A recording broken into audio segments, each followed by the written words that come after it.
Good morning class.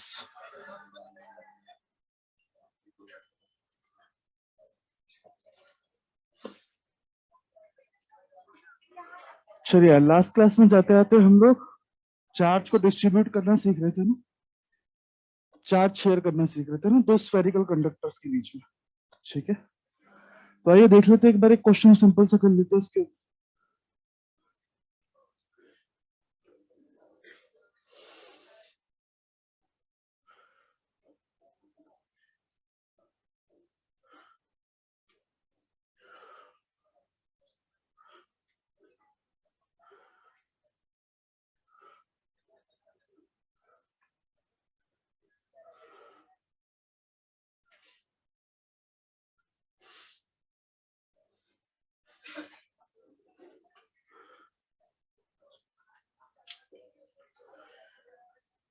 करें यार question को सॉल्व।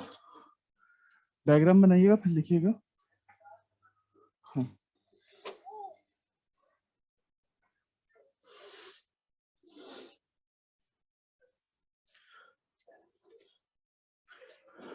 डायग्राम बनाइए फिर लिखिए question. Find out the charge, find out the charge after the switch has closed,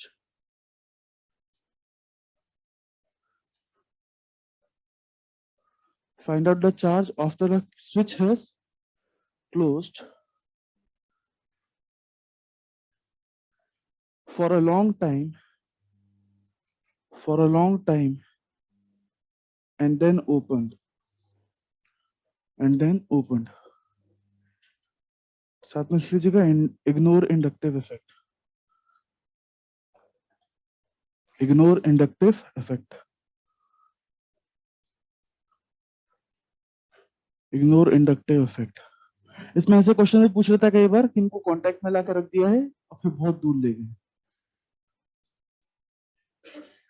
तो फाइनल चार्ज बताइए, है ना। ओरल क्वेश्चन है मेरे ख्याल से हो जाएगा सबसे। हम लोग बोलेंगे इसके ऊपर चार्ज फाइनली Q1 होगा, इसके ऊपर चार्ज फाइनली Q2 होगा। हम क्या बोलेंगे, Q1 कैसे निकालेंगे यार हम लोग, क्या टोटल चार्ज को डिवाइड करना है ना। टोटल चार्ज कितना हो गया, 6 माइक्रोकूलम, है ना। 8 plus minus 2 that is 6 microcoulomb. कोई दिक्कत तो नहीं। टोटल चार्ज को किससे डिवाइड करेंगे यार, क्या चार्ज रेडियस के रेशियो में डिवाइड होता है, तो टोटल चार्ज को टोटल रेडियस से डिवाइड कर दो। 2 प्लस 4 दैट इज 6। कोई दिक्कत तो नहीं। हमें चार्ज निकालना है 1 वाले पे, तो ये डायरेक्ट रेशियो रेडियस में डिवाइड होता है क्या, तो डायरेक्ट रेशियो कैसे निकालते हैं यार, Q1 का चार्ज निकालना है 1 वाले का चार्ज निकालना है, तो 1 वाले का रेडियस ही मल्टीप्लाई कर दो उससे, है ना। ठीक है क्या। ऐसे Q2 की बात करें वो कितना आ जाएगा, 8 प्लस माइनस 2 यानी टोटल चार्ज, उसको टोटल रेडियस से डिवाइड करा दैट इज 4 प्लस 2, और Q2 यानी किसका चार्ज निकालना है, तो इसी का रेडियस से मल्टीप्लाई कर दो। कोई दिक्कत तो नहीं। कितना आंसर आ जाएगा यहाँ से, 4 माइक्रोकूलम एंड 2 माइक्रोकूलम। ठीक है। ऑल्टरनेटिवली आप लोग क्या कर सकते हैं, चार्ज कंजर्वेशन की इक्वेशन लगा सकते हैं। आप बोल सकते हैं Q1 plus Q2 is equal to 8 plus minus 2। ये चार्ज कंजर्वेशन की इक्वेशन हो गई। आप क्या बोल सकते हैं, Q1 और Q2 का जो रेशियो होगा वो रेडियस के रेशियो के बराबर होगा। ये चार्ज शेयरिंग की इक्वेशन होगी। दो इक्वेशन है, दो वेरिएबल है, सॉल्व कर लेंगे तब भी आंसर आ जाएगा, कोई दिक्कत तो नहीं। हालांकि डायरेक्ट याद रखें, चार्ज जो भी होता है स्फेरिकल कंडक्टर में वो शेयर होता है in the direct ratio of their radiuses. ठीक है, कॉपी करें जल्दी। तो चार्जिंग बाय कंडक्शन हमारा पूरा कंप्लीट हुआ है यार। इसके साथ कुछ ड्रॉबैक्स हैं। क्या ड्रॉबैक है, क्या मेरे पास एक न्यूट्रल कंडक्टर था, मैं दोस्त से उधारी पे उसका चार्ज कंडक्टर लेके आया, कह के कि यार मुझे अपना कंडक्टर चार्ज करना है, लेकिन फिर उसका डिस्चार्ज हो गया और उसका चार्ज भी तो बदल गया ना यार। उसने मान लो मुझे क्यू कूलम वाला चार्ज कंडक्टर दिया था, वो Q1 कंडक्टर वाला हो गया, Q1 चार्ज वाला हो गया, है ना। तो बेसिकली उसका भी चार्ज बदल गया, तो गुस्सा हो गया मुझसे, है ना। तो इसलिए फिर अपन ने नया मेथड निकाला जिसको बोलते हैं अपन charging by induction, charging by induction. इसके लिए कुछ एक चीजें पहले अपने को जानना जरूरी है। सबसे पहले चीज तो इंडक्शन होता क्या है उसको समझते हैं। कंडक्शन तो सब समझ जाते हैं यार, चार्ज जो है एक कंडक्टर के अंदर फ्रीली ट्रेवल कर सकता है। कंडक्टर के अंदर जो भी चार्ज होता है, इलेक्ट्रॉन्स वगैरह होते हैं, वो फ्री होते हैं, जहां मर्जी चाहे वहां पहुंच सकता है, फ्रीली ट्रेवल कर सकते हैं, ठीक है क्या, उसे वो कंडक्शन बोलता है। अब चार्जिंग बाय इंडक्शन देख रहे हैं, इसमें इंडक्शन समझते हैं, इंडक्शन क्या होता है।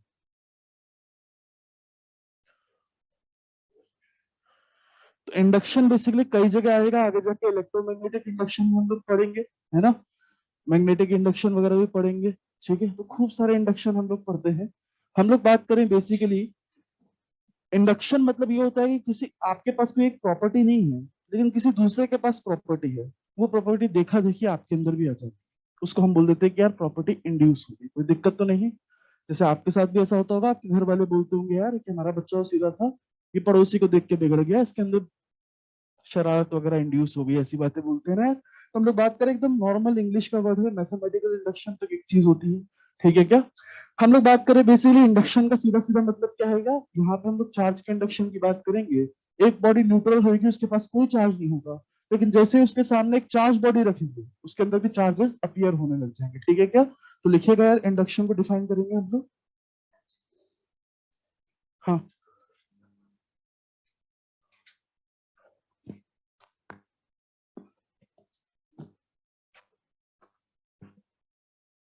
अभी ठीक है आवाज, ऑनलाइन वालों को आवाज आ रही है।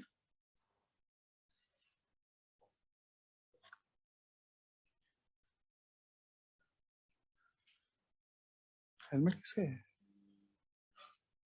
हेलमेट सही जगह चुनिए। इंडक्शन बताओ यार, लिखिए जल्दी से, इंडक्शन क्या होगा, लिखिए। The process by which,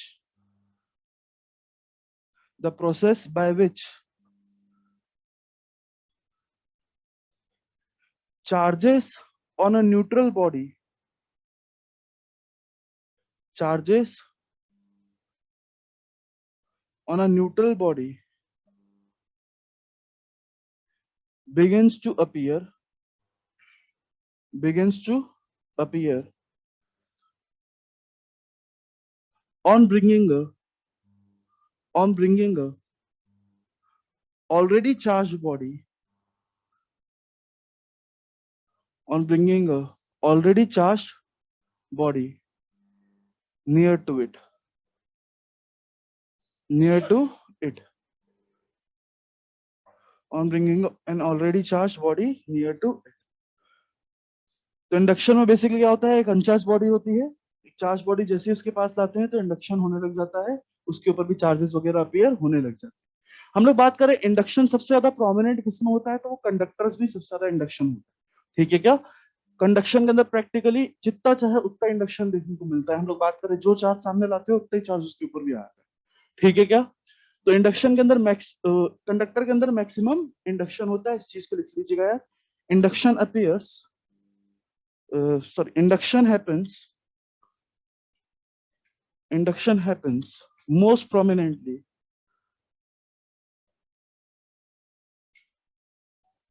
most prominently in conductors. Induction happens most prominently in conductors.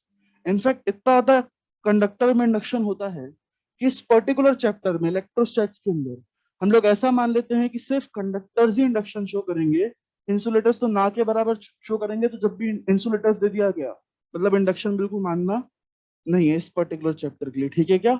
आगे जाके हम कैपेसिटर पढ़ेंगे, कैपेसिटर के अंदर हम देखेंगे कि इंसुलेटर के अंदर भी इंडक्शन होता है, ठीक है। उनको हम डाइलेक्ट्रिक्स बोलते हैं, जिन भी इंसुलेटर्स के अंदर इंडक्शन होता है उनको हम डाइलेक्ट्रिक नाम देते हैं, ठीक है क्या। कोई डाइलेक्ट्रिक कैपेसिटर वगैरह के अंदर इंसुलेट करते हैं हम लोग, ठीक है ना। तो कंडक्टर्स के अंदर मैक्सिमम इंडक्शन होता है, इंसुलेटर के अंदर भी होता है, लेकिन इस चैप्टर में इंसुलेटर वाला इंडक्शन हम लोग नहीं मानने वाले, ठीक है क्या। तो इस चीज को लिख लीजिएगा यार, we will ignore induction, we will ignore induction in insulators, we will ignore induction in insulators in this chapter, electrostatics chapter है ना, in this chapter we will ignore induction in insulators in this chapter until and unless mentioned। ये question ने बोल दिया तो फिर तो मानना ही पड़ेगा, क्वेश्चन तो माई बाप होता है। until unless mentioned। जब तक बोल नहीं दिया जाए, इंसुलेटर्स जब भी आ जाए, इंडक्शन पूरा पूरा इग्नोर करना है। कंडक्टर्स आ जाए फिर तो इंडक्शन लेना ही लेना है। क्लियर है? हम लोग बात करें बेसिकली इंडक्शन प्रोसेस क्या थी यार, एक चार्ज बॉडी लाते हैं, एक अनचार्ज बॉडी के अंदर चार्जेस अपीयर होने लग जाते हैं, उसको देखा देखी। क्लियर है क्या? और सबसे ज्यादा कंडक्टर्स में होता है, तो ये कंडक्टर्स की बात कर लेते हैं। मान लीजिए मेरे पास क्या है यार, एक कंडक्टर है और ये कैसा है, न्यूट्रल है।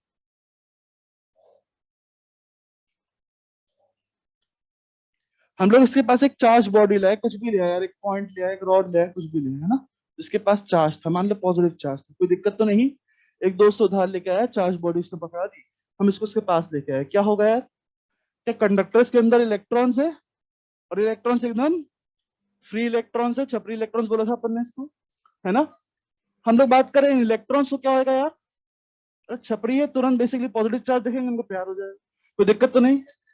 छपरी लोगों को प्यार होता है ना, तो अपन लोग बात करें तुरंत क्या हो जाएगा, इनको प्यार हो जाएगा। प्यार हो जाएगा तो एकदम खाली बैठे एकदम आ जाएंगे भागे भागे, कुछ लेना देना थोड़ी ना इनको, तुरंत के तुरंत भागे भागे इधर आ जाएंगे। ठीक है क्या? बॉडी के अंदर पूरे में इलेक्ट्रॉन्स थे, फ्री इलेक्ट्रॉन्स थे, हम लोग बात करें तुरंत पॉजिटिव चार्ज जैसे गया यहाँ पे अट्रैक्ट हो गए। ठीक है क्या? अच्छा, यहाँ पे पॉजिटिव नेगेटिव चार्ज एक्सेस हो गई, तो इसलिए हमने बोला यहाँ पे एक नेगेटिव चार्ज अपीयर हो गया। हम लोग बात करें यहाँ पे पॉजिटिव चार्ज की, मतलब नेगेटिव चार्ज का कमी हो गई, मतलब इसको हम बोल देंगे पॉजिटिव चार्ज यहाँ पे आ गया, कोई दिक्कत तो नहीं। अच्छा, कई बार ऐसा बोल देते हैं, हम लोग तो जानते हैं इलेक्ट्रॉन ही छप रही है इसके अंदर, वही फ्री है, वही मूव करेंगे, बट कई बार ऐसा बोल देते हैं पॉजिटिव चार्ज को देख के पॉजिटिव चार्ज रिपेल होकर दूर भाग गया। फाइनल रिजल्ट के लिए तो ऐसा बोलना कुछ गलत थोड़ी ना है, फाइनल रिजल्ट तो यही हो रहा है ना, ऐसे ही दिख रहा है कि पॉजिटिव चार्ज दूर भाग गया, नेगेटिव चार्ज इधर आ गया, कोई दिक्कत तो नहीं। तो ऐसा ही बोल देते हैं आमतौर पे, कोई दिक्कत नहीं है। अंदर की बात तुम जानते हो कि इलेक्ट्रॉन के वैसे ही चार्जेस वगैरह आते हैं, कोई दिक्कत तो नहीं। हम लोग बात करें, मान लीजिए आपने क्यू चार्ज सामने रखा, कंडक्टर का खासियत क्या होती है, एग्जैक्ट माइनस क्यू यहाँ पे आएगा, एग्जैक्ट प्लस क्यू यहाँ पे आ जाएगा, कोई दिक्कत तो नहीं। क्लियर है? देखो पहले न्यूट्रल था, अभी भी न्यूट्रल है ना, इसका किसी से कोई लेन देन नहीं हुआ, तो पहले न्यूट्रल था अभी भी न्यूट्रल रहेगा, चार्ज कंजर्वेशन वैलिड रहेगा, कोई दिक्कत तो नहीं। क्लैरिटी है? अच्छा, ऐसे में अगर इसको मैं दूर ले गया तो वापस से गायब हो जाएंगे चार्जेस, कोई दिक्कत तो नहीं। हम लोग जैसे इसको दूर ले जाएंगे, हम लोग बात करें, अब इनको रोके रखने वाला कोई है ही नहीं, तो बिजली वापस से फैल जाएंगे इसके अंदर, वापस से न्यूट्रल बना देंगे, कोई दिक्कत तो नहीं। क्लैरिटी है? तो बेसिकली हमें तो चार्ज करना है, तो चार्ज करने के लिए हम लोग क्या करते हैं यार, इसके अंदर अर्थिंग वगैरह कर देते हैं। ठीक है क्या? अर्थिंग समझते हैं सभी लोग? तो हम लोग बात करें इसके साथ एक इस तरीके से, ये सिंबल किसका होता है, मतलब ऐसा गोला नहीं बनाना होता, मैं बता रहा हूँ बस, सिंबल है अर्थिंग का, है ना, ऐसे ऐसे लाइन खींच देते हैं, अर्थिंग का सिंबल है ना, मतलब इसको अर्थ से कनेक्ट कर दिया है।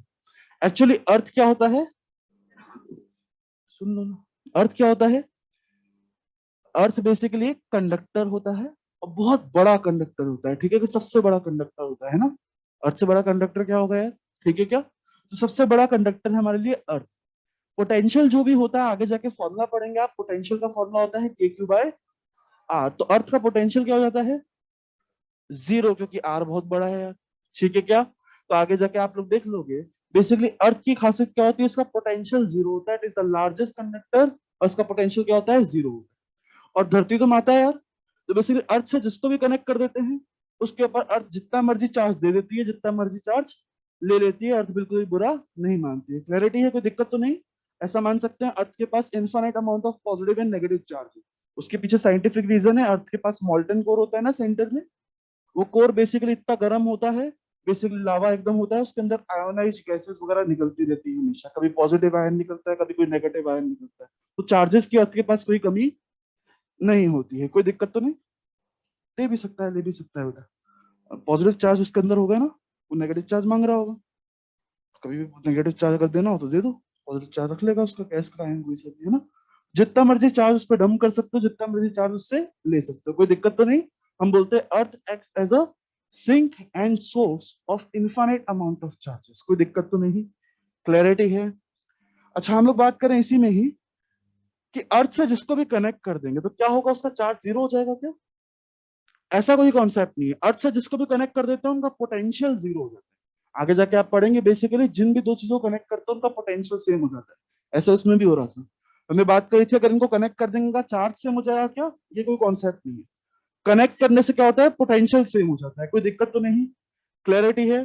तो अर्थ और इस कंडक्टर को कनेक्ट कर देंगे तो इस अर्थ का पोटेंशियल कितना होता है, 0, तो इसका पोटेंशियल भी क्या हो जाएगा, 0, कोई दिक्कत तो नहीं। हालांकि इस केस में चार्ज भी इसका, ये वाला जो चार्ज है वो बह के निकल जाएगा, है ना। आइए देखते हैं उसको। हम लोग बात करें बेसिकली यहाँ पे पॉजिटिव चार्ज रिपल हो रहा है क्या, रिपल्शन फील कर रहा है क्या। तो बेसिकली हम लोग बात करें पॉजिटिव चार्ज जितना दूर होना चाह रहा था उतना दूर हो रहा है, ठीक है। अब उसको बेसिकली एक रास्ता मिल गया, जैसे हमने स्विच क्लोज कर दिया तो ये पूरा पॉजिटिव चार्ज बह के अर्थ के अंदर घुस जाएगा, कोई दिक्कत तो नहीं। यानी देखिएगा जल्दी अगला स्टेप क्या होगा, हम लोग इस स्विच को क्या कर देंगे, क्लोज कर देंगे, ठीक है क्या। रॉड को सामने ही रखे रहेंगे और स्विच को एकदम से क्लोज कर देंगे।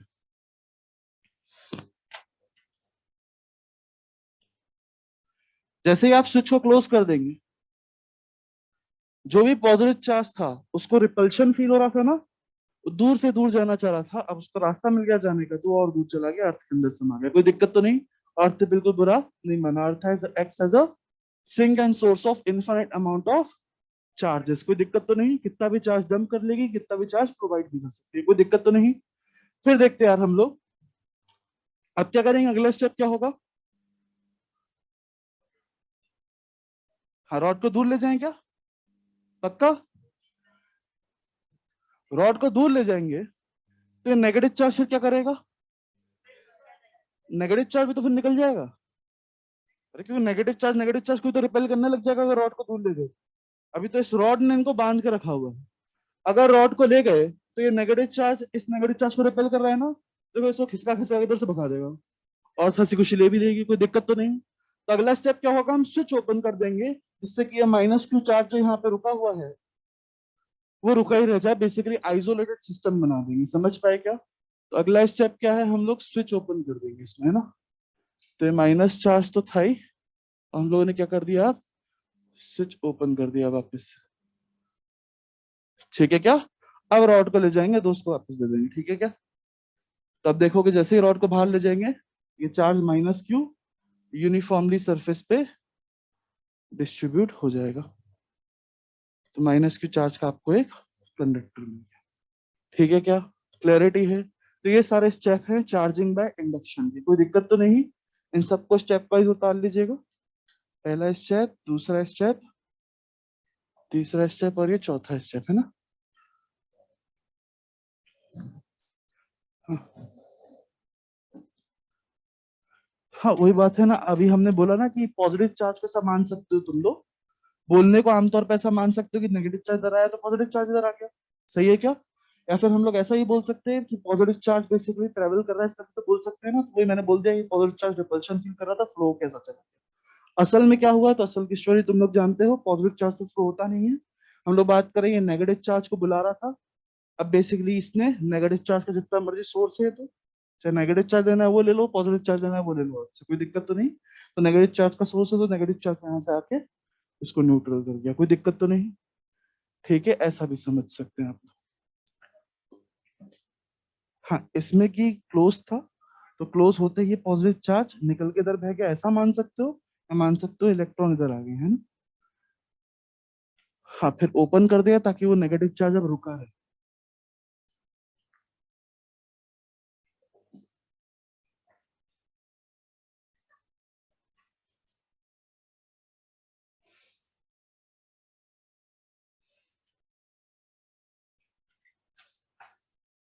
हो गया सबका,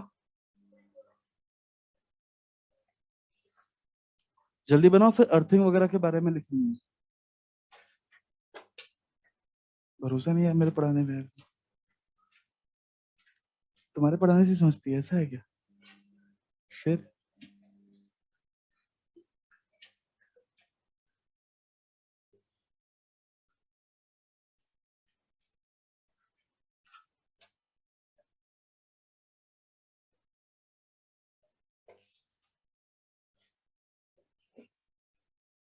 जल्दी बनाओ यार डायग्राम्स। हो गया सबका, लिखिए अर्थिंग, अर्थिंग लिखें जल्दी से। पहली चीज तो लिखिएगा earth acts as a source, earth acts as a source हाँ नहीं, आखिर में अर्थिंग करके लिख लीजिएगा, एक्सप्लेन कर लीजिएगा क्या होती है। हालांकि प्रॉपरली एक्सप्लेन तब होगी जब पोटेंशियल समझेंगे अपन लोग, ठीक है ना। तो लिखिएगा earth acts as a source and sink of infinite amount of charges. Earth acts as a source and sink of infinite amount of charges.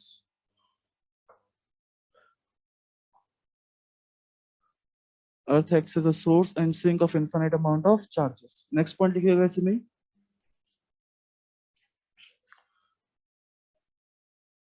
Earth is also a conductor of zero potential.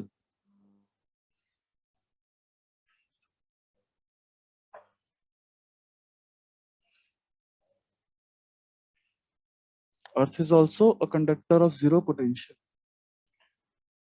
और दो conductor को connect करते हैं उनका potential same हो जाता है। कल बात लिखी थी या नहीं लिखी थी? नहीं लिखी थी, उसको कल वाले में लिखना कंडक्शंस में।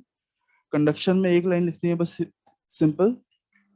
If two conductors are connected, they become equipotential. मेरे को ध्यान है यार, लिखवाई होगी मैंने, लास्ट क्लास में पढ़ रहे थे, मिस आउट हो गया होगा। If two conductors are connected, they become equipotential. Conduction में लिखिएगा, चार्जिंग बाय कंडक्शन में कहीं भी जगह ढूंढ के लिख लीजिएगा। If two conductors are connected, they become equipotential. If two conductors are connected, they become equipotential. Charge equal होना ऐसा जरूरी नहीं है, लेकिन पोटेंशियल इक्वल होना हमेशा जरूरी। कोई दिक्कत तो नहीं। फिर अपन लोग बात करें, अर्थ से कनेक्ट कर दिया तो चार्ज जीरो बिल्कुल भी नहीं होगा, पोटेंशियल जीरो हो जाएगा, है ना। दो कंडक्टर को कनेक्ट कर दिया, चार्ज बराबर नहीं होगा, पोटेंशियल बराबर हो जाएगा, ठीक है क्या। अब बात करते हैं इसी में, एक पॉइंट और लिखिएगा, इंडक्शन वाकई में है क्या, इंडक्शन में हो क्या रहा है। बॉडीज के अंदर चार्ज का सेपरेशन हो, ठीक है क्या। इसको हम लोग पोलराइजेशन भी बोलते हैं एक्चुअली, कि पोल्स बन गया, नेगेटिव वालों का अलग पोल बन गया, पॉजिटिव वालों का अलग पोल बन गया, ठीक है क्या। उन्होंने बेसिकली अपना एक अलग सेंटर बना दिया, नेगेटिव का सेंटर अलग हो जाएगा, पॉजिटिव चार्ज का सेंटर अलग हो जाएगा, उसको पोलराइजेशन बोलते हैं। आगे पोलराइजेशन वेक्टर वगैरह पढ़ेंगे कैपेसिटर के अंदर, ये सारी चीजें है ना। तो लिखिएगा जल्दी से यहाँ पे, due to induction separation of charges occurs. Due to induction separation of charges occurs. Due to induction comma लगा के separation of charges occurs. Due to induction separation of charges occurs, full stop लगाया। तो लिखें this is due to electrostatic attraction. This is due to electrostatic attraction. Induction जब भी होता है क्या होता है यार, अट्रैक्शन होता है। इंडक्शन जब भी होगा क्या होगा, अट्रैक्शन होगा। देखिए जरा ध्यान से, हम लोग बात करें पॉजिटिव चार्ज ने नेगेटिव चार्ज को अट्रैक्ट किया ना, ठीक है क्या। नेगेटिव चार्ज को अट्रैक्ट किया और पॉजिटिव चार्ज को रिपेल किया। ऐसे में हमेशा जो भी इन दोनों के बीच में फोर्स रहेगा तो हमेशा अट्रैक्टिव नेचर का होगा। ये देखिए कैसे, पॉजिटिव नेगेटिव में कैसा फोर्स होगा, अट्रैक्टिव। तो बेसिकली पॉजिटिव चार्ज और नेगेटिव चार्ज में कैसा फोर्स हुआ, अट्रैक्टिव वाला, है ना। हम लोग बात करें पॉजिटिव और पॉजिटिव में कैसा फोर्स हुआ, रिपल्सिव वाला। कौन सा फोर्स ज्यादा होगा, हम लोग बात करें चार्जेस तो बराबर है लेकिन दूरी ज्यादा है क्या, रिपल्शन के केस में। और अट्रैक्शन के केस में चार्जेस बराबर लेकिन दूरी कम है, तो क्या अट्रैक्टिव वाला फोर्स ज्यादा होगा। हम लोग बात करें हमेशा इंडक्शन अट्रैक्शन की वजह से होता है, इसलिए उसकी वजह से हमेशा अट्रैक्टिव फोर्सेस अराइज करते हैं। Net force due to induction is always attractive in nature. Net force जो भी होगा वो क्या हो जाएगा, अट्रैक्टिव, ठीक है क्या। तो हमने क्या बात करी यार, कि इंडक्शन में क्या होता है यार, चार्ज का सेपरेशन होता है। Due to induction charge separation occurs, और ये चार्ज सेपरेशन हमेशा अट्रैक्शन की वजह से होता है, इसलिए इंडक्शन की वजह से हमेशा अट्रैक्टिव फोर्सेस अराइज करेंगे। तो लिख लीजिएगा,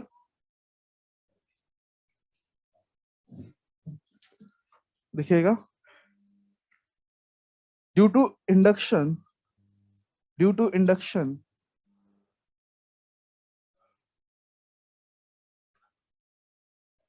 attractive forces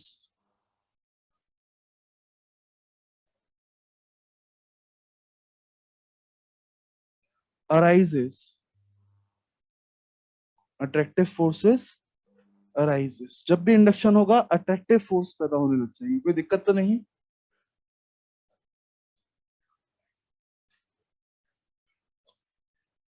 तो आपसे एक क्वेश्चन पूछ लेता है यार, ट्रू फॉल्स सिंपल क्वेश्चन, पहले वाले स्टूडेंट्स आंसर नहीं देंगे, नए वाले सब आंसर देंगे। पहला question, can a charge body attract an uncharge body? True false बताना है। क्या एक चार्ज बॉडी अनचार्ज बॉडी को अट्रैक्ट कर सकती है? बिल्कुल कर सकती है। सामने एग्जांपल है, एक चार्ज बॉडी है और ये एक न्यूट्रल कंडक्टर है, और दोनों के बीच में फोर्स कैसा है? अट्रैक्टिव वाला फोर्स। ठीक है क्या? कोई दिक्कत तो नहीं। इंडक्शन के वजह से एक चार्ज बॉडी अनचार्ज बॉडी को भी अट्रैक्ट कर सकती है। ऐसे नेगेटिव चार्ज एक अनचार्ज बॉडी को भी अट्रैक्ट करेगी। हम लोग बात करें, बना लेते हैं जल्दी से एक छोटा सा। नेगेटिव चार्ज के साथ क्या होगा यार? यहाँ पे क्या आएगा सामने? क्या पॉजिटिव चार्ज आएगा? अगर ये क्यू चार्ज है, हम लोग बात करिए, क्या करेगा इसके अंदर से? फ्री इलेक्ट्रॉन्स को रिपेल कर देगा, तो इलेक्ट्रॉन्स इधर पहुंच जाएंगे, तो यहाँ पे इलेक्ट्रॉन्स की कमी यानी कि पॉजिटिव चार्ज आ जाएगा। कोई दिक्कत तो नहीं। हम लोग बात करें क्यू चार्ज है, तो यहाँ पे इतना ही प्लस क्यू आ जाएगा और यहाँ पे माइनस क्यू आ जाएगा। कोई दिक्कत तो नहीं। हम लोग बात करें, देखो अगेन अट्रैक्टिव फोर्स जो है वो ज्यादा है क्योंकि दूरी कम है, और रिपल्सिव फोर्स लाइक चार्जेस दूर है ना, बेसिकली रिपल्सिव फोर्स इसलिए कम है। कोई दिक्कत तो नहीं। तो नेट फोर्स अभी भी कैसा है? अट्रैक्टिव। इंडक्शन की वजह से हमेशा अट्रैक्टिव फोर्स अराइज करते हैं, कोई दिक्कत तो नहीं। हम लोगों ने बात करी एक चार्ज बॉडी एक अनचार्ज बॉडी को भी अट्रैक्ट कर सकती है ड्यू टू इंडक्शन, कोई दिक्कत तो नहीं। ये स्टेटमेंट एकदम 100% ट्रू है ना। फिर अगला क्वेश्चन पूछा क्या? अच्छा, इसी की वजह से हम लोग पता क्या बोलते हैं, एक क्वेश्चन एक बार पूछा चुका है जेई मेंस में, आपसे पूछता है true test for electrification is.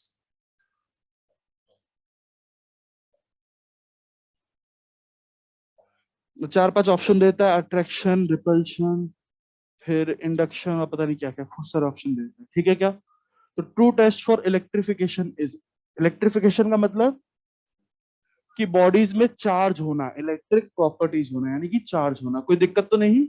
वाकई में बॉडीज के पास चार्ज है यानी कि किससे पता चलेगा? अट्रैक्शन से पता चलेगा क्या? नहीं पता चल पाएगा, क्योंकि अट्रैक्शन तो एक चार्ज बॉडी और अनचार्ज बॉडी के बीच में भी होता है। ठीक है क्या? अगर रिपल्शन हो रहा होगा दो बॉडी में, तो हम पक्के से कह सकते हैं दोनों बॉडीज में चार्ज होगा, पक्के से कह सकते हैं। फिर क्लियर है क्या? रिपल्शन तभी होता है जब दोनों बॉडी में चार्ज हो। क्लियर है क्या? एक चार्ज बॉडी और एक अनचार्ज बॉडी अट्रैक्ट कर सकती है ड्यू टू इंडक्शन, लेकिन रिपल्शन इंडक्शन की वजह से कभी होता नहीं है। इसलिए रिपल्शन सिर्फ चार्ज बॉडीज में ही होता है, दोनों चार्ज बॉडीज में ही होता है। यानी हम बात करें true test for electrification is repulsion. उन्होंने एकदम अट्रैक्शन एक ऑप्शन दिया था, दूसरा ऑप्शन रिपल्शन दिया था, बाकी एकदम इररिलेवेंट ऑप्शन दे दिए थे, इंडक्शन कंडक्शन कुछ भी जिनका कोई सेंस नहीं। ठीक है क्या? उसका आंसर क्या हो जाएगा? रिपल्शन। ठीक है ना। फिर अपन बात करते हैं, एक और क्वेश्चन करते हैं ऐसे ट्रू फॉल्स वाला सिंपल सा। क्या है ना, charge particle attract another charge particle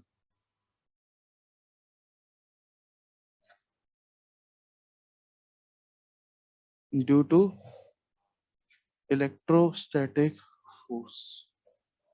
true या फॉल्स?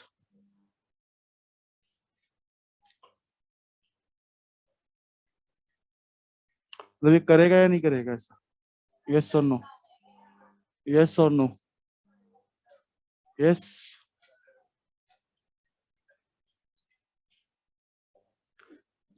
अंतर क्या है दोनों स्टेटमेंट में, समझ पा रहे हो?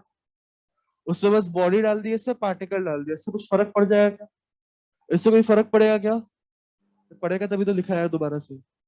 देखो जरा, हम लोग बात करें, हमारे पास एक पार्टिकल है, पार्टिकल मतलब एक पॉइंट चार्ज है ना।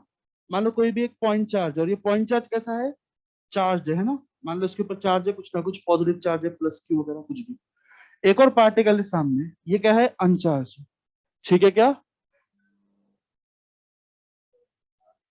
अच्छा, दोनों मैंने चार्ज बोल दिए थे, अनचार्ज लिखना है आज।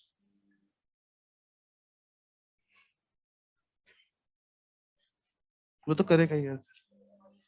हम लोग बात करें, हमारे पास एक चार्ज बॉडी है, एक चार्ज पार्टिकल है और एक अनचार्ज पार्टिकल है, कोई दिक्कत तो नहीं? क्या इन दोनों के बीच में अट्रैक्शन होगा?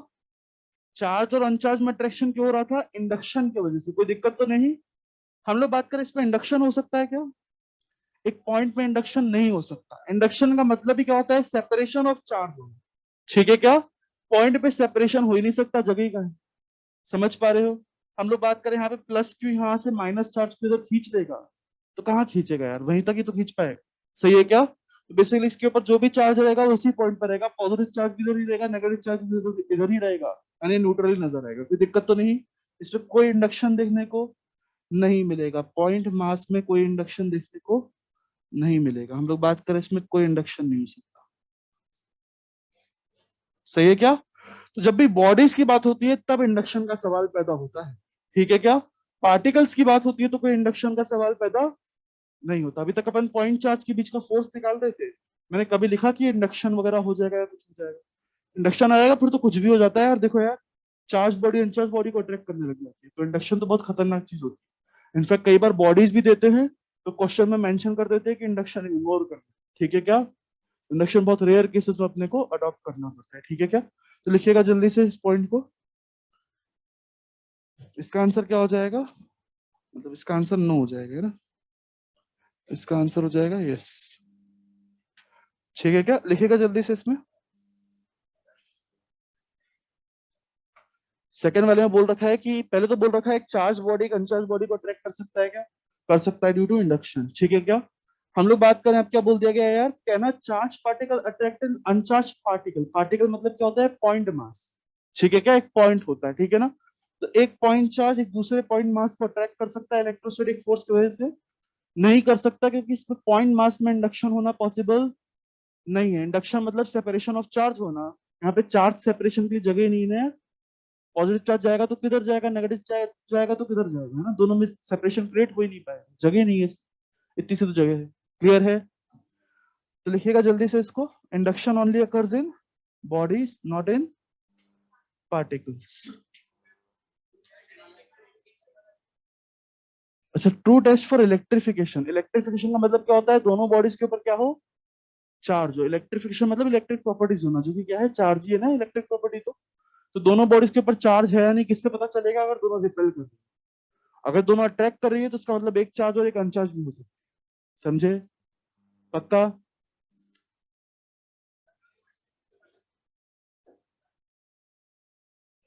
हाँ बिल्कुल कर सकती है। ट्रू टेस्ट का मतलब समझ रहे हो? जो हमेशा वैलिड हो। ठीक है क्या? तो हम लोग बात करें, इलेक्ट्रिफिकेशन मतलब जो भी दोनों बॉडीज हैं उनके बीच में क्या होना चाहिए। और तुम लोग यहां से लेके यहां तक इतनी बातें पहुंच जाती है तुम्हारी खुद की। इतना मत करो यार, इतनी बातें मत करो।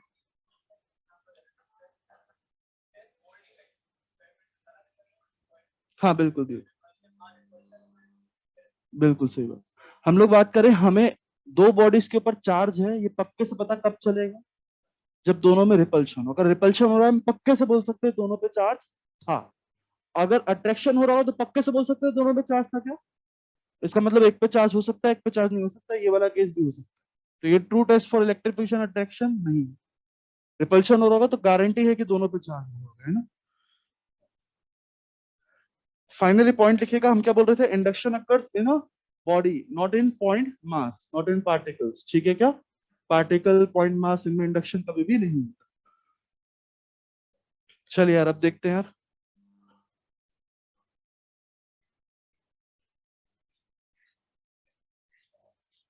तो मैं चार्जिंग के सारे मेथड कंप्लीट कर दिया है ना?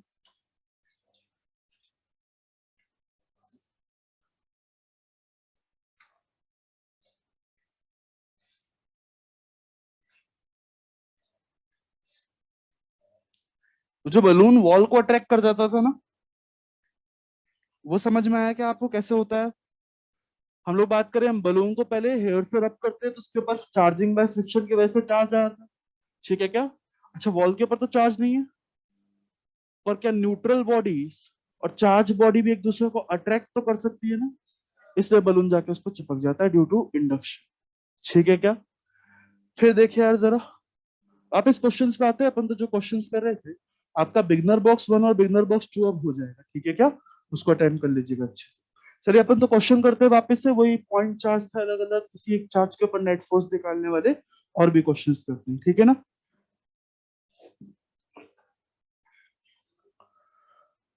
हम लोग बात करें ऐसे क्वेश्चंस कर लेंगे क्या, आप लोग देखें जरा। आपको बोल दिया क्या है,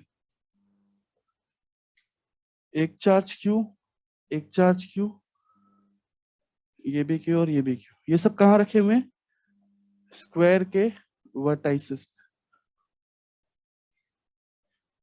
ठीक है क्या। तो आपसे पूछ लिया गया कि एक और चार्ज रख दिया है मैंने, स्मॉल क्यू, एकदम सेंटर पे, ठीक है क्या। आपसे पूछ लिया गया net force on small Q charge, सभी लोग कर लेंगे, सबको समझ आता है कैसे हुआ है जीरो। इसका फोर्स इस तरफ, सिमेट्री से बोल सकते हैं बराबर फोर्स इसका होगा और इस तरफ होगा, ठीक है क्या। ये भी रिपेल कर रहा है, ये भी रिपेल कर रहा है, दोनों फोर्स कैंसिल हो रहे हैं क्या, equal and opposite vectors cancel each other, कोई दिक्कत तो नहीं।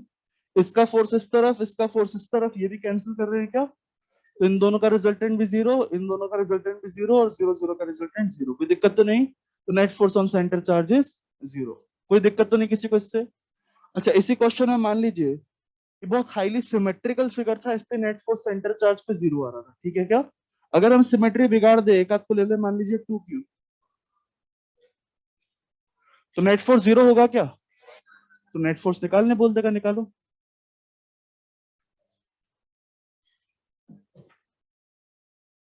नेट फोर्स निकाले जल्दी से।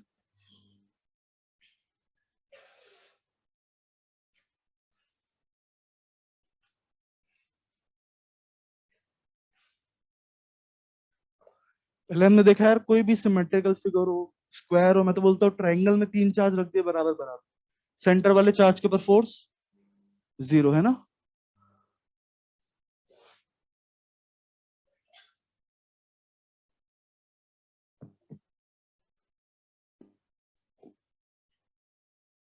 तो क्या करेंगे यार इस क्वेश्चन में यार, तुम बताओ तुम्हारी इच्छा क्या हो रही है इस क्वेश्चन को देख के? ये क्वेश्चन तुम्हारे पास एग्जाम में आया, क्या अच्छा होगी तुम्हारी इच्छा होगी यार, काश यहाँ पे भी क्यू होता तो आंसर जीरो बोल देते, खुशी आती, कोई दिक्कत तो नहीं, मेहनत से बच जाते, समझे क्या। तो ये इच्छा है क्या, तो इच्छा तो पूरी होगी यार तुम्हारी यार।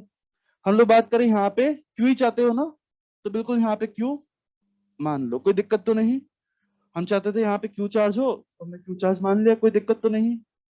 अच्छा दिक्कत है यार, एक दिक्कत है कि क्या मैंने एक चार्ज यहाँ पे क्रिएट कर दिया, and charge is conserve, so charge can not be created nor be destroyed, clear है। कोई भी चीज कंजर्व रहेगी तो ना उसको क्रिएट कर सकते हो ना उसको डिस्ट्रॉय कर सकते हो, ये हमने चार्ज क्रिएट कर दिया, सही है क्या। तो बेसिकली क्या करेंगे हम लोग, अगर यहाँ पे क्यू माना है तो साथ में एक माइनस क्यू माना है, ऐसा करते हुए नेट चार्ज कितना है, जीरो ही माना है ना मैंने, क्या मैंने एक्स्ट्रा चार्ज अभी भी जीरो ही माना है। तो बेसिकली कोई भी मैंने चार्ज कंजर्वेशन का खिलवाड़ नहीं किया, क्लैरिटी है सबको। बेसिकली हमारी इच्छा थी कि यहाँ पे चार्ज क्या हो जाए, क्यू हो जाए, जिससे बेसिकली हम बोल दें इन क्यू, इस क्यू, इस क्यू और इस क्यू की वजह से नेट फोर्स यहाँ पे, यानी अब जो भी नेट फोर्स यहाँ पे होगा वो सिर्फ इसकी वजह से है। समझ पाए आप लोग, क्लियर है क्या।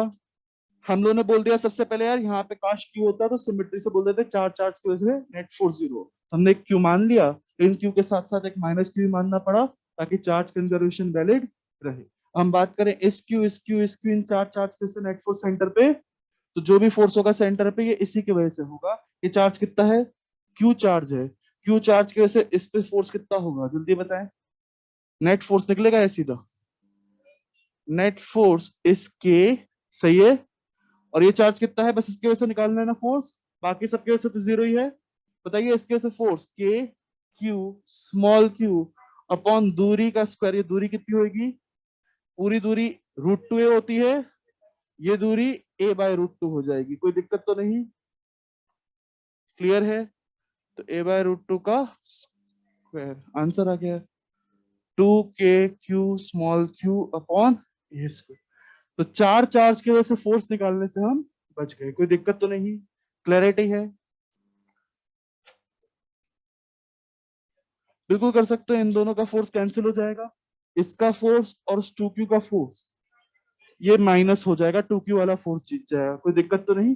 ऐसे भी कर सकते हो, बट यार क्वेश्चन का जाहिर सी बात है इतना छोटा सा एप्लीकेशन नहीं है ना, ये जो मेथड सिखाया इसका इतनी सी एप्लीकेशन नहीं है, कल को क्यूब आ जाए, क्यूब पे 8 चार्ज रख दे तो सोचने में थोड़ी दिक्कत हो जाती है ना यार। तो आइए देखते हैं उसको भी हम लोग।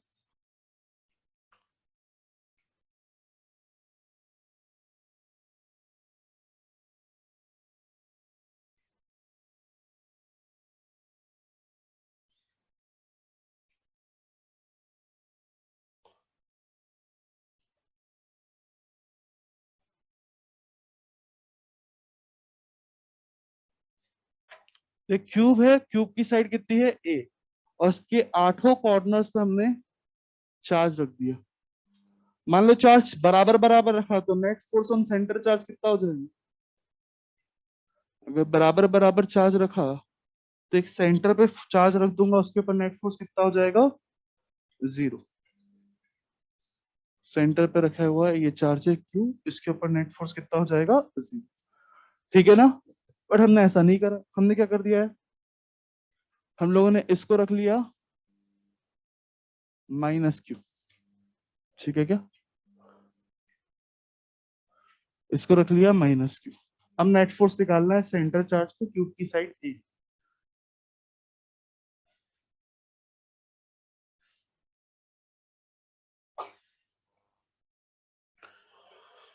वो तो समझ पाए ना यार, अगर सारे क्यू चार्ज से सिमेट्री से बोल सकते हैं नेट फोर्स 0 हो जाएगा, सारे फोर्स कैंसिल आउट हो जाएगी, कोई दिक्कत तो नहीं। बट एक -q कर दिया, फिर कैसे निकालेंगे? अब 3D में इमेजिनेशन थोड़ी दिक्कत करेगी। अभी तो मैंने एक को -q करा है, हो सकता है दो को -q कर दूं। ठीक है क्या? फिर तो बहुत दिक्कत आ जाएगी, है ना? तो बेसिकली आप क्या कर लो यार, जब भी सिमेट्री डिस्टर्ब हो जाती है तो जिसके वजह से सिमेट्री डिस्टर्ब हो रही है वहां पे वापस से सिमेट्री लेके आ जाओ, कोई दिक्कत तो नहीं। लाने के लिए कुछ भी नहीं करना भाई, सिमेट्री लाने के लिए साफ साफ दिख रहा है यहाँ पे एक चार्ज क्या होना चाहिए? क्यू होना चाहिए। तो यहाँ पे चार्ज क्यू मान लिया, और अपनी तो घर की खेती है, क्यू मान लिया, कोई दिक्कत तो नहीं। लेकिन एक क्यू मान लिया तो चार्ज क्रिएट कर दिया, चार्ज क्रिएट करना अलाउड। तो क्यू के साथ हमेशा एक -q ही मानेंगे ना, तो एक -q और मान लेते हैं, कोई दिक्कत तो नहीं। हम लोग बात करें ये क्यू ये क्यू ये क्यू, इन 8 क्यू चार्ज से सेंटर वाले चार्ज पे फोर्स 0। यानी जो भी सेंटर वाले चार्ज पे फोर्स लगाएगा वो बस यही वाला लगाएगा, यानी -2q चार्ज लगाएगा क्या? तब देखना नेट फोर्स तुम डायरेक्ट बोल सकते हो वो अट्रैक्टिव टाइप का होगा, और नेगेटिव चार्ज है तो अट्रैक्टिव टाइप का होगा ना। और नेट फोर्स कितना होगा जल्दी बताएं, डायरेक्ट बता सकते हैं। वो हो जाएगा k 2q into small q upon दूरी का स्क्वायर। तो दूरी मालूम नहीं होगी, बिल्कुल सही बात। हम लोग बात करें क्यूब का बॉडी डायगोनल होगा एक, क्यूब का एक बॉडी डायगोनल, बॉडी डायगोनल समझते हैं, कमरे के इस कोने से वहां नीचे वाले कोने तक, कोई दिक्कत तो नहीं। इसको बॉडी डायगोनल बोलते हैं। बॉडी डायगोनल √3a लेंथ का होता है, ठीक है क्या? फेस डायगोनल कितना होता है, एक फेस का डायगोनल √2a का होता है, कोई दिक्कत तो नहीं। हम लोग बात करें √3a/2 हो जाएगा, बॉडी डायगोनल की आधी दूरी पे रखा है, कोई दिक्कत तो नहीं। केमिस्ट्री में पढ़ते हैं बॉडी डायगोनल वगैरह, है ना? तो √3a/2 का होल स्क्वायर, बस आंसर आ गया। कितना हो गया अपने पास? 4k small q upon 3a²। 4 नहीं 8 होगा। समझ में आया?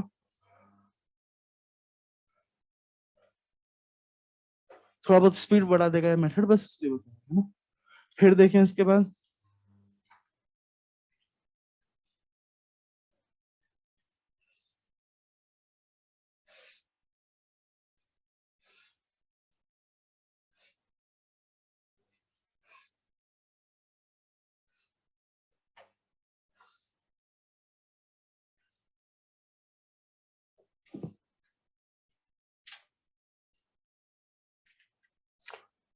नेक्स्ट देखते हैं यार एक बार।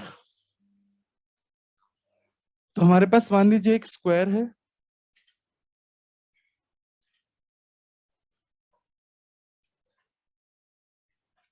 स्क्वायर के वर्टाइसेस पे चार्ज रखा हुआ है इस तरीके से, q 2q 3q 4q। Centre पे एक चार्ज रख दिया है q, जैसे स्क्वायर की साइड कितनी है a। आपसे पूछा गया है net force on centre charge.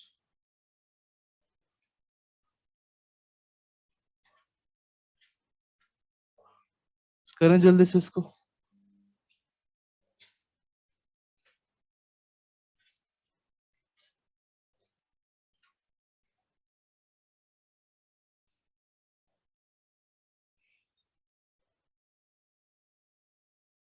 क्या हुआ? हाँ बिल्कुल करा सकता है, बिल्कुल सही रहता है, तभी तो कर रहा हूँ। आप निकाल के देख लो उसको चाहो तो ओरिजिनल मेथड से। अभी भी इसका फोर्स कैंसिल करेगा, इसका फोर्स एक दूसरे को कैंसिल करेगा, इसका फोर्स कैंसिल करेगा। माइनस क्यू की वजह से फोर्स इस तरफ होगा, इस क्यू की वजह से भी इस तरफ फोर्स होगा, ये दोनों फोर्स जुड़ जाएंगे। माइनस क्यू की वजह से फोर्स कितना हो जाएगा, के क्यू स्मॉल के अपॉन रूट 3 बाय 2 का होल स्क्वायर। और इसी फोर्स को 2 टाइम्स कर देंगे क्योंकि वैसे भी उतना ही होगा और जोड़ रहा होगा। ठीक है क्या? तो ये आंसर हो जाएगा।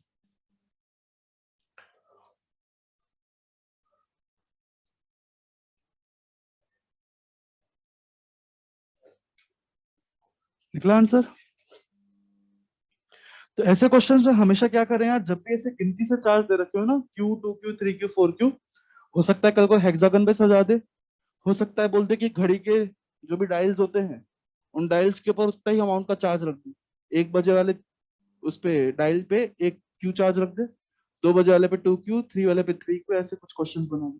ऐसे क्वेश्चन जो हमेशा क्या करना चाहिए, सबसे छोटे वाले चार्ज पे से फोर्स निकालना चाहिए। ठीक है क्या? सबसे छोटे चार्ज पे से जो फोर्स होगा उसको क्या बोल देंगे आप लोग, एफ बोल देंगे। मान लीजिए सबसे छोटा चार्ज यही है ना, इसके से सेंटर चार्ज पे जो फोर्स आएगा उसको क्या बोल देंगे यार, एफ बोल देंगे। बताइए इस एफ की वैल्यू कितनी हो जाएगी, के क्यू स्क्वायर अपॉन दूरी का स्क्वायर, ये दूरी ए बाय रूट टू होगी क्या?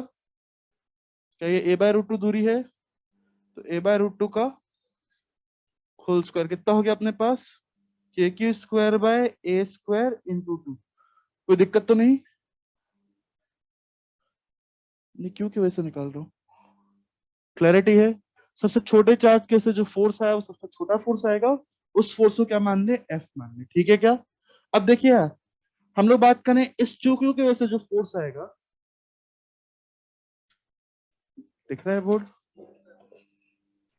ऑनलाइन वालों का देखें, उनको कुछ नहीं दिख रहा है। 2 मिनट वेट कर लेते हैं ना। कितने लोग का आंसर आ गया इसका? कितना है? 8 रूट 2 के q square by a square, 8 root 2 के q square by a square.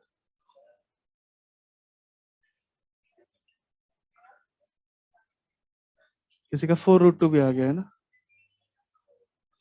चलिए इसके अलावा और कुछ तो नहीं आ रहा, देखते हैं। हम लोग बात करें बेसिकली इसके वजह से जो फोर्स था वो कितना था, एफ था। ठीक है ना?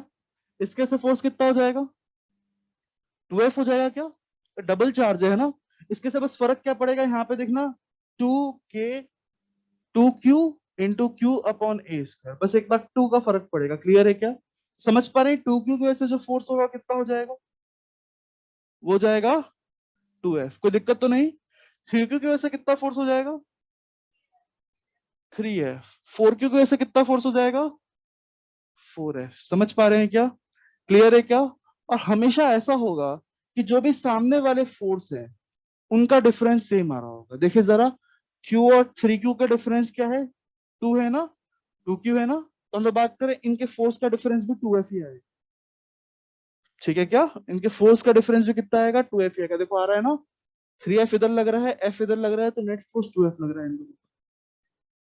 ठीक, हम लोग बात करें यहाँ पे देखते हैं यार, 2Q की वजह से फोर्स कितना है, 2F। 4Q की वजह से फोर्स कितना है, 4F। डिफरेंस इस फोर्स का भी कितना हो गया, 2F हो गया। एक्चुअली हर आमने सामने वाले चार्जेस का डिफरेंस कितना है, 2, मतलब 2Q है, तो बेसिकली उनके फोर्स का डिफरेंस भी 2F है। कोई दिक्कत तो नहीं? क्लैरिटी है?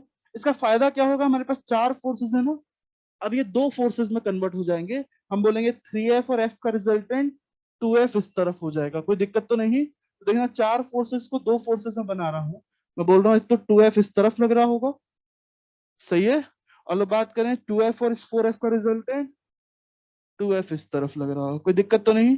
दोनों के बीच का एंगल कितना हो जाएगा, 90 डिग्री। 2 फोर्स 90 डिग्री पे बराबर बराबर मैग्नीट्यूड के, तो √2F हो जाएगा। डायरेक्ट बोल दे क्या, √2 × 2F। कोई दिक्कत तो नहीं? ये बेसिकली नेट फोर्स हो जाएगा।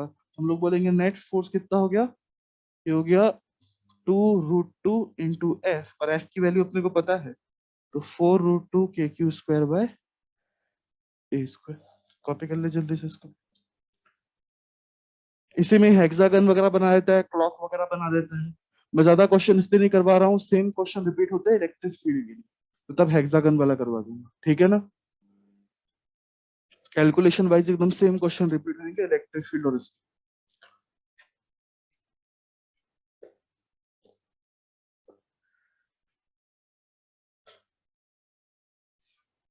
हो गया सबका नोट। फिर लिखिएगा ऐसे में इक्विलिब्रियम प्रॉब्लम्स।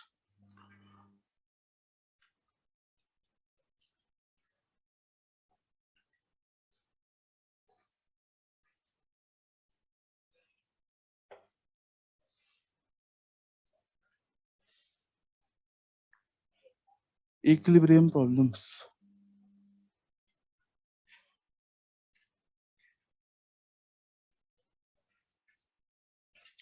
इक्विलिब्रियम प्रॉब्लम्स यार। इक्विलिब्रियम का मतलब समझते हैं सभी लोग, नेट फोर्स जीरो होना है ना। इक्विलिब्रियम का मतलब क्या हो जाता है, नेट फोर्स जीरो।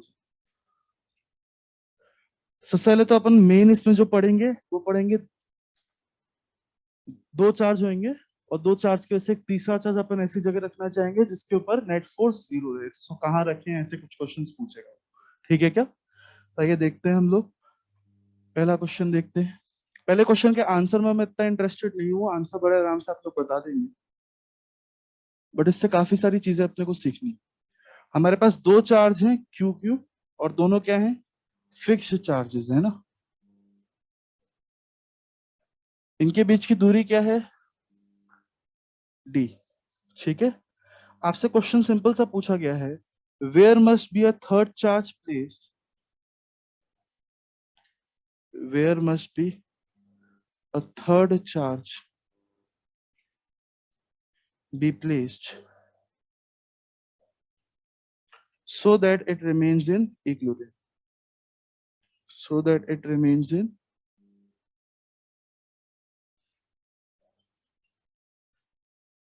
equilibrium, ठीक है। सबसे पहला क्वेश्चन तो इसमें मेरा ये है आप लोगों से, क्वेश्चन तो सॉल्व हो जाएगा, सभी ने कर भी लिया होगा मनी में, सिमेट्री से आंसर दे सकते हैं इसका हम लोग, ठीक है क्या। बेसिकली इसमें पूछ रखा है कि एक तीसरा चार्ज कहाँ रखें जिससे कि वो खुद क्या रहे, इक्विलिब्रियम में रहे, है ना। पहला सवाल तो मेरा ये है कि इक्विलिब्रियम की कितनी पोजीशन होगी ऐसे, इक्विलिब्रियम की कितनी पोजीशन होंगी ऐसे, क्या एक ही होगी, एक से ज्यादा हो सकती है। मतलब कहने का मतलब पहला सवाल तो मेरा ये आया कि यहाँ पे अगर मैं एक चार्ज रख दूं, स्मॉल क्यू चार्ज, क्या इक्विलिब्रियम में रहेगा, क्या इक्विलिब्रियम में रहेगा। यहाँ पे एक चार्ज रख दिया, देखो क्या इक्विलिब्रियम में रहेगा। पहले बताओ इस चार्ज के ऊपर तीसरा चार्ज जो भी रखेंगे इस पे कितने फोर्स लगने वाले हैं। पहले से रखे दो चार्ज, दो फोर्स को लगाएंगे लगाएंगे, सही है क्या। हम चाह रहे हैं इन दो फोर्स का रिजल्टेंट क्या हो जाए, जीरो हो जाए। बताइए दो वेक्टर का रिजल्टेंट जीरो होने के लिए क्या क्या कंडीशन होती है। सबसे पहली कंडीशन तो ये होती है उनको सेम लाइन में लगना चाहिए, सही है क्या, सेम लाइन में लगना चाहिए, उसमें भी अपोजिट डायरेक्शन में लगना चाहिए, क्लियर है क्या, कोई दिक्कत तो नहीं। सेम लाइन में लगेंगे तभी एक दूसरे के इफेक्ट को कैंसिल कर पाएंगे, और अपोजिट डायरेक्शन में लगेंगे तभी एक दूसरे के इफेक्ट को कैंसिल कर पाएंगे।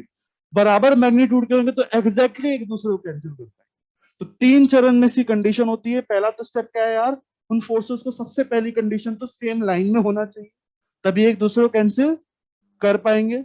हम लोग बात करें उसमें भी अपोजिट डायरेक्शन में लगना चाहिए, एंड तीसरी चीज में भी बराबर मैग्नीट्यूड का लगना चाहिए, कोई दिक्कत तो नहीं। अगर मैं यहाँ पे एक चार्ज रख दूं, तीसरा चार्ज, क्या फोर्सेस सेम लाइन में लग पाएंगे कभी भी। हम लोग बात करते थे बेसिकली जो भी फोर्स लगता है इलेक्ट्रोस्टैटिक फोर्स, वो along the line joining two charge लगता है। यहाँ पे लाइन जॉइनिंग टू चार्ज तो बेसिकली कभी सेम लाइन में आएगा ही नहीं, और सेम लाइन में आएगा नहीं तो बेसिकली फोर्स सेम लाइन में लगेंगे नहीं, कोई दिक्कत तो नहीं। यानी समझ पा रहे हैं, इस तीसरे चार्ज को रखना होगा तो इस लाइन पे ही रखना पड़ेगा, यानी line joining these two charges पे कहीं ना कहीं रखना होगा, यही कहीं ना कहीं इक्विलिब्रियम मिलेगा, समझे क्या। क्योंकि जैसे यहाँ कहीं पे भी रख देंगे अपन लोग, हम लोग बात करें दोनों की लाइन जॉइनिंग सेम ही हो जाएगी क्या, तो दोनों का फोर्स सेम लाइन में लगने लग जाएगा, पहली कंडीशन तो पूरी हो जाएगी यार, सही है क्या। नेट फोर्स जीरो होने की, फोर्सेस को कैंसिल करने की जो पहली कंडीशन है कि फोर्सेस पहले सेम लाइन में लगे, कैंसिल तभी कर पाएंगे यार, बाकी बात की बात नहीं सोचिए, बट पहली कंडीशन है सेम लाइन में तो लगने चाहिए। इधर कहीं चार्ज रख दिया या इधर कहीं चार्ज रख दिया, फोर्सेस कभी भी सेम लाइन में नहीं लग पाएंगे, यानी तीसरे चार्ज का इक्विलिब्रियम चाहिए तो चार्ज को कहाँ रखना होगा, anywhere along the line joining two charges, line joining two charge में ही जाके इक्विलिब्रियम मिलेगा। ठीक है क्या, क्लियर है। तो फिर मैंने सोचा यार एक काम करता हूँ, सबसे पहले चार्ज को मैं यहाँ पे रख देता हूँ। सबसे पहले मैंने सोचा चार्ज को यहाँ पे रख देता हूँ। ठीक है क्या, कि यहाँ पे इसका इक्विलिब्रियम हो जाएगा। देखते हैं, जरा देखते हैं। हम लोग बात करें इसके वजह से जो फोर्स आया कैसा आएगा, रिपल्सिव, यानी इस तरफ लेफ्ट की तरफ। इसके से फोर्स किधर, लेफ्ट या राइट, इसके वजह से भी लेफ्ट की तरफ, ये भी रिपेल करेगा, ये भी पॉजिटिव चार्ज है। बताओ ये दोनों फोर्स कैंसिल करेंगे या जुड़ेंगे, यानी इधर चार्ज रखूंगा तो फोर्स जुड़ेंगे, कैंसिल नहीं करेंगे, यानी यहाँ पे भी नेट फोर्स जीरो नहीं मिल सकता। मैंने फिर सोचा यहाँ पे रख के देख लेता हूँ। अच्छा ये क्यू चार्ज, तीसरा चार्ज नेगेटिव होता फिर तो दोनों फोर्स इधर लगने लग जाते हैं, दोनों अट्रैक्ट करने लग जाते हैं, तब भी कैंसिल नहीं होती। ठीक है क्या, तो नेगेटिव लो चाहे पॉजिटिव लो कोई फर्क नहीं पड़ता है ना। इधर रख के देखते हैं, इधर रखेंगे तो क्या होगा, इसके वजह से राइट में फोर्स, इसके वजह से राइट में फोर्स, ये भी कैंसिल आउट नहीं करेंगे, यानी बीच में कहीं पे रखूंगा तब देखते हैं। इसके वजह से फोर्स राइट में, और इसके वजह से फोर्स, इसके वजह से फोर्स लेफ्ट में। क्लियर है क्या, और उसमें भी ये फोर्स बराबर मैग्नीट्यूड के होगी तो कैंसिल आउट कर जाएंगे। तो पहली चीज तो फोर्स को लाइन पे लगना चाहिए, और सेम लाइन में लगने के लिए तीसरा चार्ज को इस लाइन पे कहीं ना कहीं रखना पड़ेगा, यानी इधर इधर इक्विलिब्रियम कभी नहीं मिलेगा चाहे चार्ज कुछ भी। समझे क्या बात को। हम लोग बात करें उसमें भी अगर दोनों गिवन चार्ज पॉजिटिव हो, या फिर कहने का मतलब सेम नेचर की हो, तो तीसरे चार्ज का इक्विलिब्रियम हमेशा अपने को बीच में कहीं पे मिलेगा। ठीक है क्या, कोई दिक्कत तो नहीं, दोनों चार्ज के बीच में कहीं पे मिलेगा। आगे जाकर रट लेंगे, पंचायत करना पहले बहुत जरूरी है, उसके बाद ही क्वेश्चन बनते हैं। देखना जरा, हम लोग बात करें बेसिकली क्यू चार्ज को, फिर अपन को समझ में आ गया बीच में कहीं पे रखना होगा। हमने मान लिया, मान लेते हैं इसको कुछ ना कुछ एक्स दूरी पे रख देते हैं इस चार्ज से। क्लियर है, एक्स दूरी पे रख देते हैं, तो मेरे को बताइए ये कितना फोर्स लगाएगा, ये फोर्स कितना लगाएगा, ये लगा देगा के capital Q small q upon x square, और ये कितना लगा देगा, के capital Q small q upon ये दूरी क्या हो जाएगी, डी माइनस एक्स, कोई दिक्कत तो नहीं, अपॉन डी माइनस एक्स का। अगर हम चाहते हैं यहाँ पे इक्विलिब्रियम रहे, हम क्या बोलेंगे, दोनों फोर्स क्या होने चाहिए, बराबर होने चाहिए। यहां से एक्स की एक वैल्यू आएगी ना, वो एक्स की वैल्यू हमारा फिर आंसर हो जाएगी। ठीक है क्या, आइए देखें इसको, के capital Q small q upon D minus x का होल स्क्वायर एंड के capital Q small q upon x square, दोनों बराबर होंगे तभी क्या होगा, चार्ज का इक्विलिब्रियम होगा। क्लियर है क्या, अपोजिट तो लग रहे हैं, सेम लाइन में लग रहे हैं, मैग्नीट्यूड भी बराबर हो गया, एकदम कैंसिल आउट हो जाएंगे। ठीक है ना, के क्यू क्यू से के क्यू क्यू रेसिप्रोकल लेंगे और अंडर रूट लेंगे, क्या आंसर आएगा, डी माइनस एक्स बराबर एक्स, एक्स को इस तरफ ले जाएंगे तो बेसिकली 2x बराबर डी, यानी x बराबर d/2। सभी को समझ में आया, कोई दिक्कत तो नहीं। इतनी पंचायत क्यों करी यार, पहले से हम लोगों ने इतना डायरेक्ट कर लेते, डायरेक्ट पता चल रहा था बीचों बीच में ही आएगा। एक्चुअली पंचायत करना जरूरी है, क्योंकि फिजिक्स में हम लोग बात करें, आंसर हमें पता नहीं होता कि किस तरफ है, तो हम उसको किसी भी एक तरफ मान लेते हैं। अगर वो नेगेटिव आ जाता है तो हम बोल देते हैं उसके अपोजिट डायरेक्शन में ले लेंगे, कोई दिक्कत तो नहीं। तो हमने ऐसा ही कॉन्सेप्ट क्यों नहीं यूज करा कि चार्ज को कहीं पे भी रख देते हैं, अगर नेगेटिव आ गया एक्स तो हम बोल देंगे इधर रखना है। समझे क्या बात को, ऐसा क्यों नहीं करा। बेसिकली हम लोग बात करें यहाँ पे अंडर रूट जब भी लोगे तुम्हें क्या करना पड़ेगा, प्लस माइनस देना पड़ेगा। ठीक है क्या, इनफैक्ट प्लस माइनस एक बार इधर भी देना पड़ेगा उधर भी देना पड़ेगा। ठीक है क्या, चार कॉम्बिनेशन बनेगा अपने पास, चार रिजल्ट, एक्स की चार चार वैल्यूज आएगी, उसमें से फिर एक वैल्यू रिजेक्ट करनी पड़ेगी, एक क्या तीन वैल्यू रिजेक्ट करनी पड़ेगी, क्योंकि इक्विलिब्रियम का पॉइंट सिर्फ एक बनने वाला है, और वो रिजेक्ट करने के लिए बाद में घूम फिर के यही पंचायत करनी पड़ेगी। तो हमने ये पंचायत पहले ही कर ली कि इक्विलिब्रियम आएगा तो किस तरफ आए। ठीक है क्या, कोई दिक्कत तो नहीं। और हमने पहले पंचायत कर ली तो उसका फायदा क्या है, हमें अंडर रूट लेते टाइम प्लस माइनस देना नहीं पड़ रहा, क्योंकि बेसिकली हमें पता चल गया कि डी माइनस एक्स भी एक डिस्टेंस है, एक्स भी एक डिस्टेंस है, दोनों पॉजिटिव ही आने चाहिए। तो पॉजिटिव आने चाहिए तो हमें अंडर रूट लेते टाइम कोई माइनस वगैरह नहीं। क्लियरिटी है सबको, कोई दिक्कत तो नहीं। इसलिए पहले पंचायत कर लोगे तो प्लस माइनस लेना नहीं पड़ेगा, बाद में पंचायत करोगे तो प्लस माइनस लेके चार चार आंसर निकालोगे, फिर तीन को रिजेक्ट करोगे, इससे अच्छा पहली पंचायत कर लो, कोई दिक्कत तो नहीं। और फाइनली अपन ये पूरी पंचायत रटने में, ठीक है ना। उसको ध्यान से कॉपी करें, कंसेप्चुअल क्वेश्चंस होंगे ये वाले सारे के सारे।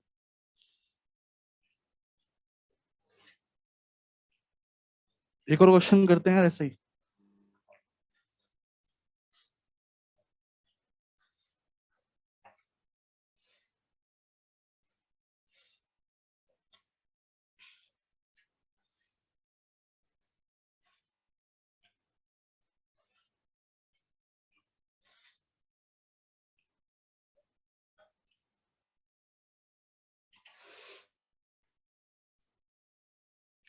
क्वेश्चन वही पूछा गया है, where must be a third charge be place so that remains in equilibrium. Same question है ना।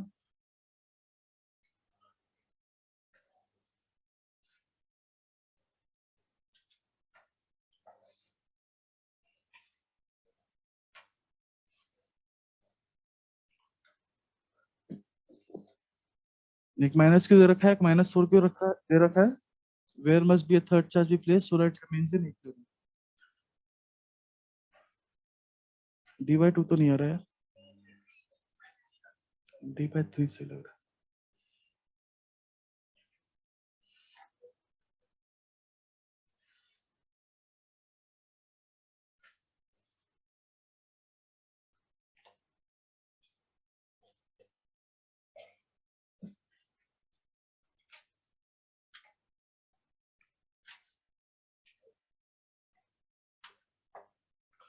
तो अगेन वही सारी बातें करेंगे अपन लोग कि पहले चार्ज को हम लोगों ने इधर रख के देखेंगे, इधर नेट फोर्स 0 आएगा। नहीं यार, फोर्स लाइन में नहीं लगेंगे, लाइन में नहीं लगेंगे तो कैंसिल करना तो बहुत दूर की बात है ना। इधर रख देंगे तो उधर भी लाइन में नहीं लगेंगे। तो बेसिकली फोर्सेस लाइन में लगे, उसके लिए पहली चीज तो along the line joining two charges में ही कहीं ना कहीं तीसरे चार्ज का इक्विलिब्रियम मिलेगा। क्लियर है। तो हमने यहाँ पे रख के देख लिया कि यहाँ पे इक्विलिब्रियम मिलेगा। बताइए जल्दी से, क्या -4 क्यू अट्रैक्ट करेगा यानी इस तरफ फोर्स लगाएगा, -क्यू भी अट्रैक्ट करेगा यानी वो भी इस तरफ फोर्स लगाएगा। दोनों फोर्स जुड़ेंगे या कैंसिल होंगे? जुड़ेंगे। तो नेट फोर्स 0 वहां पे नहीं मिलेगा। क्लियर है। इधर रख के देख लिया, फिर इधर रखेंगे तो नेट फोर्स 0 मिलेगा क्या? ये चार्ज -क्यू अट्रैक्ट करेगा, ये -4 क्यू भी अट्रैक्ट करेगा। ये दोनों फोर्स इसी तरफ लग रहे हैं क्या? क्या फोर्स जोड़ेंगे या घटेंगे? जोड़ेंगे, मतलब कैंसिल आउट नहीं करेंगे, यानी नेट फोर्स 0 यहाँ पे भी नहीं आएगा। फिर हमने सोचा यार बीच में कहीं पे रख के देख लेते हैं। बीच में रख के देखा तो ये वाला चार्ज अट्रैक्ट करेगा, ये वाला चार्ज उधर अट्रैक्ट करेगा।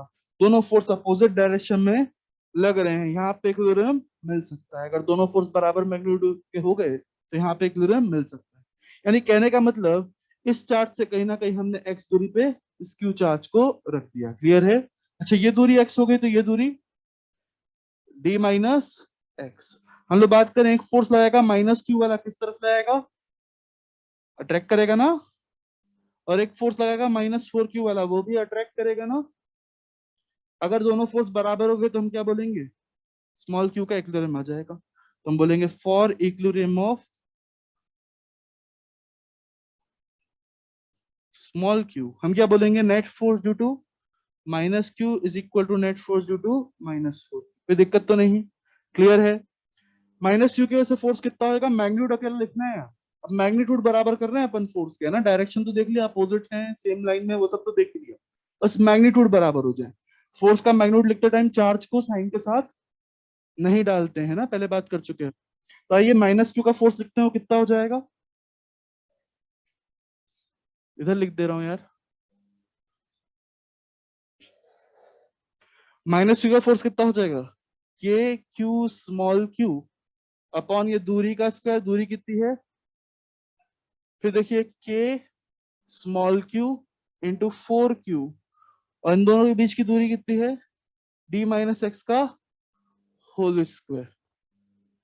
के क्यू क्यू से के क्यू क्यू कैंसिल, रेसिप्रोकल लेंगे और अंडर रूट लेंगे तो x बराबर क्या आ जाएगा? d-x/2। ये समझ पाए सभी लोग? एक स्टेप में रेसिप्रोकल भी ले लिया, एक स्टेप में अंडर रूट भी ले लिया, ठीक है ना। आइए क्रॉस मल्टीप्लाई करें, क्या बोलेंगे? 2x बराबर d-x। इस x को बदल लेंगे तो 3x हो जाएगा क्या? यानी x की वैल्यू कितनी हो जाएगी? d/3। आंसर समझ में आया सबको? तो यहां से d/3 की दूरी पर रख देंगे, दोनों फोर्स बराबर भी हो जाएंगे, अपोजिट तो लग ही रहे थे, कैंसिल कर देंगे, नेट फोर्स जीरो हो जाएगा। समझे क्या? अच्छा ये बताओ, नेट फोर्स जीरो जो है वो इस स्मॉल क्यू पे डिपेंड कर रहा है? स्मॉल क्यू पॉजिटिव हो चाहे नेगेटिव हो, उस पर डिपेंड कर रहा है। मान लो पॉजिटिव था तो क्या हुआ, इसने भी अट्रैक्ट करा, इसने भी अट्रैक्ट करा, सही है क्या? मान लो नेगेटिव था तो क्या हो जाएगा, नेगेटिव था तो नेगेटिव नेगेटिव में रिपल्शन, और इस नेगेटिव और इस नेगेटिव में भी रिपल्शन, फिर भी कैंसिल हो जाएगा। यानी ये तीसरे चार्ज का इक्विलिब्रियम इस बात पे डिपेंड नहीं करता कि तीसरा चार्ज पॉजिटिव है या नेगेटिव है, या तीसरा चार्ज का क्या मैग्नीट्यूड है इस बात पे भी डिपेंड नहीं करता। हर बार क्यों कैंसिल हो रहा है, स्मॉल क्यू हर बार दोनों जगह से कैंसिल हो रहा है। दिख रहा है क्या? क्लियर है क्या? तो ये भी एक अच्छा पॉइंट अपन ने नोट किया। अच्छा दोनों चार्ज जब पॉजिटिव थे तब भी इक्विलिब्रियम बीच में कहीं पे, हम लोग बात करें जब दोनों चार्ज नेगेटिव है तब भी इक्विलिब्रियम बीच में कहीं पे, कोई दिक्कत तो नहीं। क्लियर है? तो ये भी पॉइंट अपन ने नोटिस कर लिया। अब इन सारे पॉइंट को अपन लोग लिखेंगे, है ना? इसको भी कॉपी कर लो।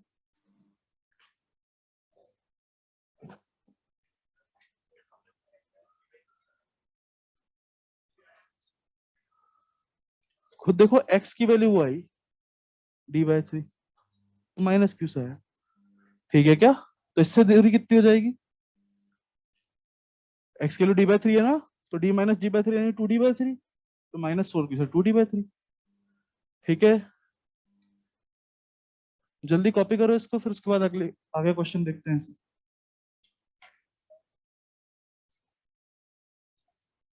बिल्कुल दे रहे हैं।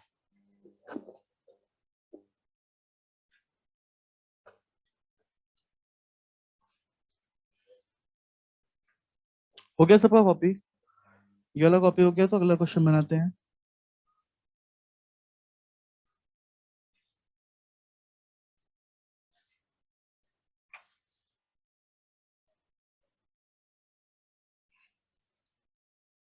अगला क्वेश्चन देखिएगा।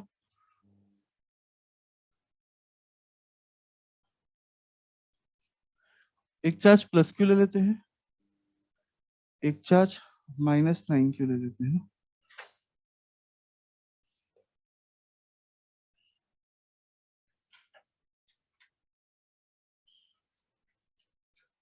दोनों के बीच की दूरी d, ठीक है क्या? क्वेश्चन वही same, where must be a third charge be placed so that remains in equilibrium, ठीक है क्या? बार बार लिखना मत, वो सेम क्वेश्चन ही रहेगा।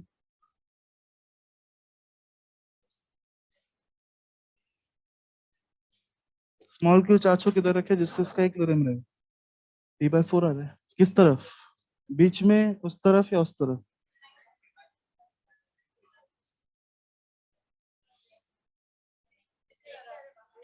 इस तरफ आएगा। आइए देखें यार, रख के देखते हैं अपन, तो हर जगह रख के देखते हैं ना। तो एक स्मॉल क्यू चार्ज पकड़ते हैं, सबसे पहले सोचा यार हर बार बीच में ही आ रहा था ना आंसर, तो सोचा बीच में रख लेते हैं सबसे पहले तो, ठीक है क्या? स्मॉल क्यू को बीच में रख के देखा, प्लस क्यू ने क्या करा, प्लस क्यू ने सो क्या करा, रिपेल करा, सब समझ पा रहे हैं। -9 क्यू ने क्या करा, अट्रैक्ट करा। ये दोनों फोर्स जुड़ेंगे या घटेंगे, ऐड हो जाएंगे यार, कैंसिल नहीं होंगे, ठीक है ना? प्लस क्यू भी धक्का दे रहा है, माइनस क्यू अट्रैक्ट कर रहा है, दोनों ही फोर्स एक ही तरफ लग रहे हैं, जुड़ जाएंगे, कोई दिक्कत तो नहीं। फिर हमने सोचा इधर रख के देख लेते हैं, क्यू चार्ज को इधर रख के देख लेते हैं। बताइए यार, प्लस क्यू क्या करेगा, रिपेल करेगा ना, क्वेश्चन खत्म करके जाएंगे। -9 क्यू क्या करेगा, अट्रैक्ट करेगा, तो -9 क्यू क्या कर लेगा, इसको अट्रैक्ट कर लेगा। क्या दोनों फोर्स कैंसिल हो सकते हैं? कैंसिल हो सकते हैं अगर उनका मैग्नीट्यूड बराबर हो, सही है क्या? क्या मैग्नीट्यूड बराबर हो सकता है इनका? ध्यान से सोचे, प्लस क्यू चार्ज छोटा चार्ज है और उससे दूरी भी ज्यादा है, तो क्या एफ क्यू हमेशा छोटा होगा? 9 क्यू चार्ज का मैग्नीट्यूड भी ज्यादा है और दूरी भी कम है, तो इसका फोर्स हमेशा ज्यादा होगा। यानी हम लोग हमेशा बोल सकते हैं 9 क्यू का फोर्स ज्यादा होगा, इसका फोर्स हमेशा छोटा होगा, तो कैंसिल नहीं होगा, एग्जैक्टली कैंसिल नहीं होगा, कुछ बचा रह जाएगा। 9 क्यू हमेशा डोमिनेट करेगा, इसका फोर्स डोमिनेट करेगा। क्लियर है? समझ पा रहे हैं सब लोग? तो यहाँ पे भी नेट फोर्स जीरो नहीं होगा, तीन कंडीशन थी नेट फोर्स जीरो होने की, लाइन पे लगना चाहिए, इसलिए हम लोग लाइन पे ही ढूंढ रहे हैं अब तो। सही है क्या? उसमें भी अपोजिट डायरेक्शन में लगना चाहिए, उसमें भी बराबर मैग्नीट्यूड का होना चाहिए, बराबर मैग्नीट्यूड के ऊपर है, इसलिए यहाँ पे नहीं रखेंगे। फिर हमने सोचा अब यहाँ पे रखते हैं, जगह ये बची। बताइए यार, ये वाला क्या करेगा? रिपेल करेगा, सही है। और ये वाला क्या करेगा? अट्रैक्ट कर देगा, ठीक है ना? कोई दिक्कत तो नहीं। -9 क्यू नेगेटिव चार्ज है, अट्रैक्ट कर देगा, +Q रिपेल कर देगा। अब ध्यान से देखिएगा, -9 क्यू चार्ज तो बड़ा है, बट हमने उससे दूरी भी ज्यादा ले ली है। +Q चार्ज छोटा है, इसको हमने एक डिस्टेंस का एडवांटेज दे दिया। समझे क्या? तो अब हो सकता है इन दोनों के फोर्स बराबर हो जाए। हमने छोटे चार्ज के पास वाले पॉइंट में चार्ज को रख के छोटे चार्ज को एक डिस्टेंस का एडवांटेज दे दिया है। इस वजह से हमारे पास छोटे चार्ज का फोर्स और बड़े चार्ज का फोर्स भी अब बराबर हो सकता है, यानी इक्विलिब्रियम यहीं पर ही आएगा। समझ पा रहे हो क्या? तो हमने मान लिया यहां से कुछ ना कुछ x दूरी पे इक्विलिब्रियम है, कोई दिक्कत तो नहीं। क्या इक्विलिब्रियम के लिए हम लोग बोलेंगे force due to +Q must be equal to force due to -9Q, और यहीं पर ही बोलेंगे। और बाकी कहीं पे भी इक्विलिब्रियम नहीं आ सकता है ना। फोर्स ड्यू टू +Q कितना हो जाएगा? K Q small q, K Q small q, और दूरी कितनी है? x² यार, कोई दिक्कत तो नहीं। फिर देखिए यार, स्मॉल q और 9Q के बीच का फोर्स लिखना है अपने को, है ना? तो K स्मॉल q 9Q, इन दोनों के बीच की दूरी कितनी है? एक तो D, और D के बाद एक x और आ गया, तो D + x का होल स्क्वायर। सभी समझ पाए? क्लियर है? D और D + x का होल स्क्वायर, टोटल दूरी D + x हो गई, है ना? वापस से K Q Q से K Q Q रेसिप्रोकल लेंगे और अंडर रूट लेंगे और सॉल्व कर लेंगे। जल्दी से करो सॉल्व।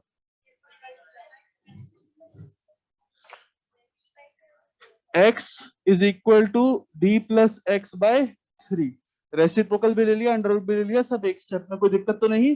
क्रॉस मल्टीप्लाई करने कितना आंसर आएगा? x is equal to D/2। ठीक है क्या? तो इसको हम लोग D/2 दूरी पे रखेंगे, ठीक है क्या? कॉपी करें जल्दी इसको। तब क्या समझ में आया? दोनों चार्ज जो आपको गिवन हो वो अगर सेम नेचर के हो तो इक्विलिब्रियम बीच में कहीं पे आता है। दोनों चार्ज जो आपको गिवन है वो अपोजिट नेचर के, तो इक्विलिब्रियम वाला पॉइंट आजू बाजू में कहीं पे आता है, उसमें भी छोटे वाले के बाजू में आता है। कोई दिक्कत तो नहीं। इन सारे पॉइंट्स को अभी लिखेंगे, बाद में कॉपी बंद करिए, लिखवा के चाहूंगा ये पूरा, कल भूल जाओगे ना सब। लिखें जल्दी से इसको।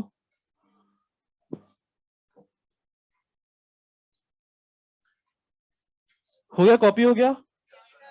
लिखिए, पहला पॉइंट लिखिएगा। फर्स्ट पॉइंट लिखिएगा, there can be only one equilibrium position for the third charge. There can only be one equilibrium position for the third charge.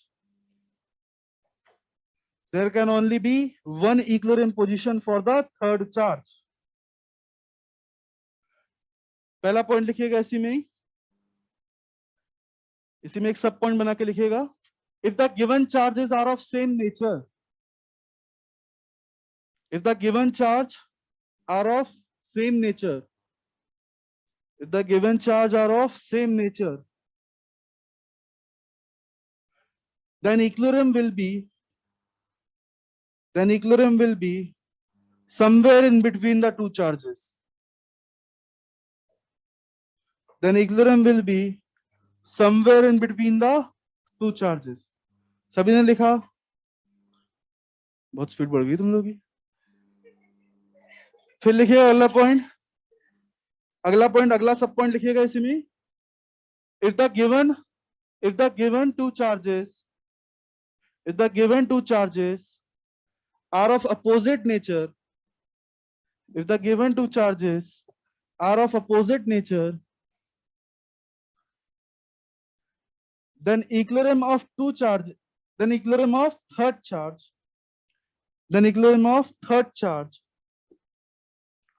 then equilibrium of third charge will be on either side of will be on either side of then equilibrium of third charge will be on either side of two charges, either side of two charges, and that too